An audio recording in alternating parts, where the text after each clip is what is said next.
नमस्कार, स्वागत है आप सभी का model of Indian astrology channel में। मैं हूं पंडित राकेश मिश्रा।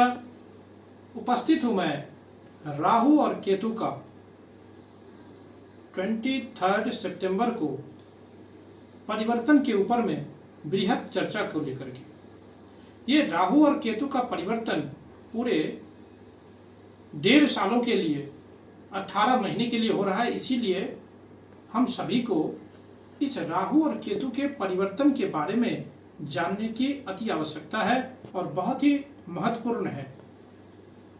मेरा आप सभी दर्शकों से निवेदन रहेगा कि आप हमारे इस कार्यक्रम को पूरा देखें, तो इस चीज से आप लोगों को जरूर लाभ मिलेगा और कुछ जानकारियां भी मिल सकती है।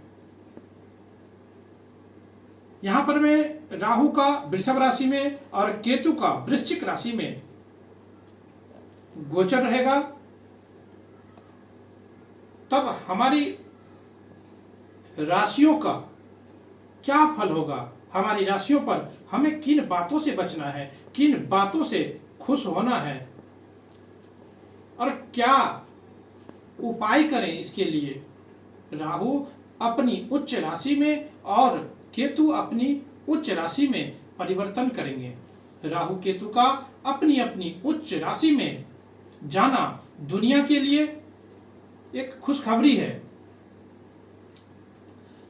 राहु केतु का यह गोचर उन लोगों के लिए बेहद महत्वपूर्ण है जिनकी राहु और केतु की ही महादशा या अंतर्दशा चल रही है। उन लोगों के लिए भी महत्वपूर्ण है जिनकी महादशा अंतर्दशा चल रही है और राहु केतु साथ में बैठे हैं, तो उन लोगों को तो बहुत सावधानी से इस गोचर के बारे में जानना या समझना चाहिए। यहां पर मैं आपने नहीं समझा होगा मैंने क्या बोला कि राहु और केतु के इस महापरिवर्तन में अभी आपके जन्म कुंडली में जिस ग्रह की महादशा या अंतर्दशा चल रही है और उस ग्रह के साथ में राहु और केतु का अगर युति संगत अगर युति है, प्रतियुति है यहां पर में, तो इसलिए उसके लिए भी ये कार्यक्रम समझना, इस राशि परिवर्तन राहु केतु का, इसके बारे में जानकारी लेना, ये बहुत ही अति आवश्यक हो जाता है। चंद्रमा से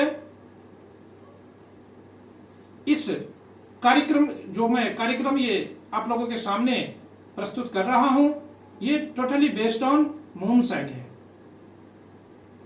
चंद्रमा हमेशा गोचर का फलाफल ज्यादा, चंद्रमा से गोचर का फलाफल ज्यादा महत्वपूर्ण माना जाता है। कारण क्या है कि चंद्रमा हमारे मन है या हमारा मन है और मन पर जो इम्पैक्ट होगा वही ज्यादा प्रभावित करेगा। यह चंद्रमा से देखना इसलिए भी महत्वपूर्ण हो जाता है क्योंकि पूरा वैदिक ज्योतिष चंद्रमा के नक्षत्र पर ही टिका हुआ है। सबसे ज्यादा जो फेमस गोचर है वो है शनि की 7.5, और चंद्रमा से जब शनि 12वें पहले और दूसरे स्थान में चलते हैं तो शनि की 7.5 मानी जाती है। अगर लग्न से भी देख सकते हैं हालांकि, लेकिन लग्न एक फिजिकल इंपैक्ट देने वाला होता है और चंद्रमा मेंटल इंपैक्ट देने वाला होता है। हमारा मन उस घटना को कैसे रिएक्ट करेगा यह जानना बहुत जरूरी है। हालांकि आप इसे दोनों से देख सकते हैं, लग्न चंद्रमा, लेकिन ज्यादा ध्यान आप चंद्रमा से राहु कहां जा रहा है उस पर देखिए। राहु केतु को बहुत लोग बहुत बुरा ग्रह मानते हैं और यह अत्यंत पापी ग्रह भी कहा जाता है। हाँ, यह हमें कष्ट तो देते हैं, यह कलयुग के ग्रह कहे जाते हैं। राहु हमारी हर तरह की वह इच्छा है जो कभी पूरी हो ही नहीं सकती है। राहु इच्छाओं को बढ़ावा देने वाला या उसको बल देने वाला होता है और केतु वही हमेशा निराशा देता है सांसारिक रूप से, क्योंकि केतु हमें मोक्ष की तरफ ले जाता है। यहां पर हमें इसलिए केतु हमें हमारे यहां पर हमें जो मोक्ष कारक ग्रह केतु को कहा गया है, हमारी उपलब्धि को सीमित करता है। इसीलिए राहु केतु कभी अच्छे और तो कभी बुरे होते हैं। इसीलिए ध्यान दीजिए कि राहु टेक्नोलॉजी भी है, एडवांसमेंट भी है, दुनिया आगे जा रही है, बढ़ रही है, उसके पीछे राहु ही तो है। तो इसको हम बुरा कैसे कर सकते हैं? यह अपने आप में बुरा नहीं है, उसका प्रयोग जरूरत से ज्यादा करें या फिर उसको ज्यादा माइंडलेस होकर के करें तो वह बुरा होता है। इसीलिए राहु जब अपनी उच्च राशि में जाता है तो दुनिया के टेक्नोलॉजी एडवांसमेंट बहुत तेजी से विकसित करने लगता है। मैं अभी किसी भी राशि में के बारे में बताऊं, इसलिए आप सभी दर्शकों को राहु केतु क्या है, किस तरीके से हमें इस राहु केतु के परिवर्तन को जानना चाहिए, हम इसके ऊपर में विशेष चर्चा कर रहे हैं। और आप लोगों को अगर हमारा ये कार्यक्रम अच्छा लगता है तो हमारे चैनल को, model of Indian astrology channel को आप लाइक करिए, शेयर करिए, सब्सक्राइब करिए और ऐसे ही ग्रह गोचरीय व्यवस्था से आप जानकारी आप हासिल करते रहें। किसी तरह की समस्या एस्ट्रोलॉजी से रिलेटेड हो, वास्तु से रिलेटेड हो, आप हमें संपर्क कर सकते हैं, बात कर सकते हैं, मेल कर सकते हैं, कमेंट बॉक्स में कमेंट भी कर सकते हैं। अब यहां पर मैं डिस्कवरी भी केतु लाता है। केतु रिसर्च का प्लैनेट है, इसीलिए केतु जब वृश्चिक राशि में गोचर करता है तो रिसर्च फील्ड में तेजी लाने वाला होता है। यह राशि परिवर्तन किन लोगों के लिए सबसे अच्छा हो सकता है? यह उन लोगों के लिए बहुत ही अच्छा होगा जो hotel, tourism, aviation, share market या लेदर इंडस्ट्रीज के क्षेत्र से अगर जुड़ाव रखते हैं और किसी भी तरह के मीडिया, कंप्यूटर, इंफॉर्मेशन टेक्नोलॉजी के क्षेत्र से अगर लगाव है, जुड़ाव है, आपकी उस क्षेत्र में कोई कार्य है तो उसको, उसमें जो आपका काम है तो उसको उस क्षेत्र वाले लोगों के लिए बहुत ही अच्छा करेगा। वहीं केतु का यह राशि परिवर्तन उन लोगों के लिए बहुत ही अच्छा होने वाला है जो रिसर्च क्षेत्र में जुड़ाव रखते हैं या लगाव रखते हैं, आध्यात्मिकता से या स्पिरिचुअलिटी से, स्पिरिचुअलिज्म में से है या आर्मी से जुड़ाव है, लगाव है, आप कार्यरत हैं, काम करते हैं, यानी कि सुरक्षा से, और डॉक्टर्स के लिए भी, मेडिकल प्रोफेशन से जुड़े लोगों के लिए भी केतु का यह गोचर बहुत ही शुभ परिणाम लेकर के आएगा। आप अपने जन्म कुंडली में देखें कि कहां जा रहा है राहु और केतु, यानी पहले, चौथे, पांचवें, सातवें और नौवें केंद्र या त्रिकोण में जा रहे हैं तो यह गोचर निसंकोच या अच्छा माना जाएगा आपके लिए। राहु केतु का यह भी देखना आवश्यक हो जाता है कि राहु केतु का परिवर्तन के बाद यह किन किन ग्रहों के साथ में ये युति रखता है या युति संगत स्थिति में है। एक और बात कि गोचर में ग्रहों की फल देखने के लिए अष्टक वर्ग में कितने पॉइंट मिले हैं, इस बात की भी ध्यान रखनी चाहिए या विचार किया जाना चाहिए। ट्रांजिट में ग्रहों की बात का विचार यहीं से किया जाता है। जब भी कोई किसी तरह के गोचरीय ग्रहों की स्थिति के ऊपर में जब भी फलाफल निकाला जाता है तो इस बात का विशेष रूप से ध्यान रखा जाता है। और फिर वेद का मतलब होता है ऑब्स्ट्रक्शन।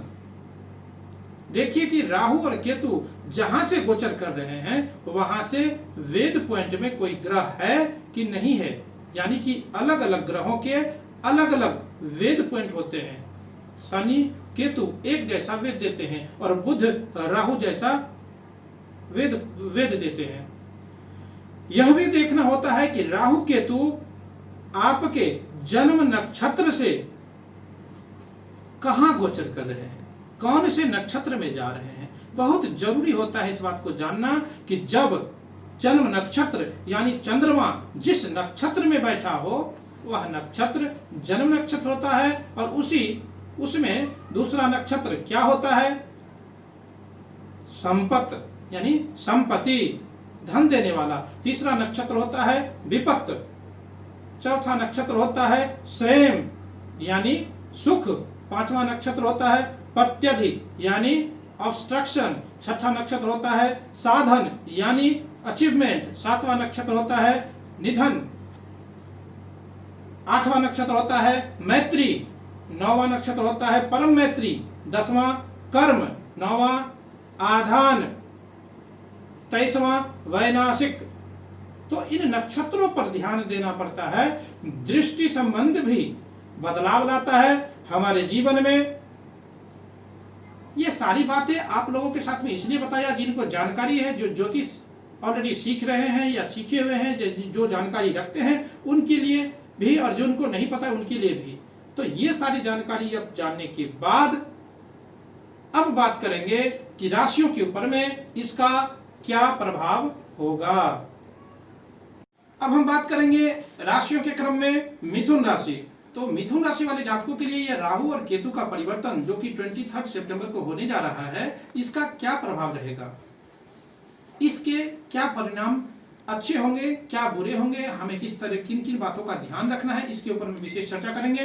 तो मिथुन राशि वाले जातकों के लिए राहु महाराज 12वें भाव में गोचर कर रहे हैं। यह भाव व्यय का भाव है, विदेश का भाव है, चिंता का भाव है और समाधि का भी भाव है। अब राहु जल्दी किसी को समाधि तो लेने नहीं देते हैं, किन्हीं को दे नहीं सकते हैं। तो केतु तो वो केतु का काम है।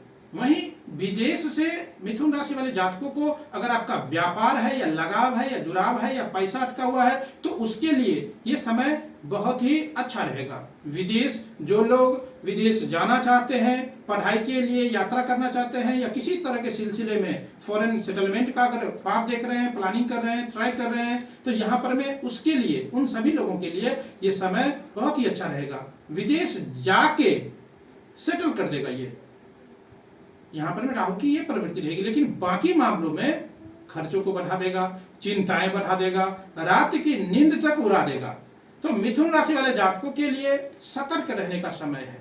केतु का यहाँ पर मैं बात करूं तो केतु आपके छठे भाव से गोचर कर रहे हैं। मिथुन राशि वाले जातकों के लिए यहाँ पर मैं ये छठा भाव से गोचर करना ये अच्छा है। छठा केतु ऐसे तो रोग, शत्रु और बीमारी को दूर कर देता है, क्योंकि छठा गोचर किसी भी पापक ग्रह का छठे भाव में गोचर करना ये अच्छा माना जाता है। लेकिन कहीं आपका कुंडली में केतु अच्छा नहीं है तो ये केतु आपको समस्याओं को बढ़ा सकता है, परेशान कर सकता है। यहाँ पर मैं आपको मित्र और शत्रु पहचानने में समस्या दे सकता है। बीमारी भी कोई अचानक से उठ के सामने खड़ा हो सकता है। तो इस बात का आपको ध्यान रखना है। अपनी कुंडली कभी जरूर,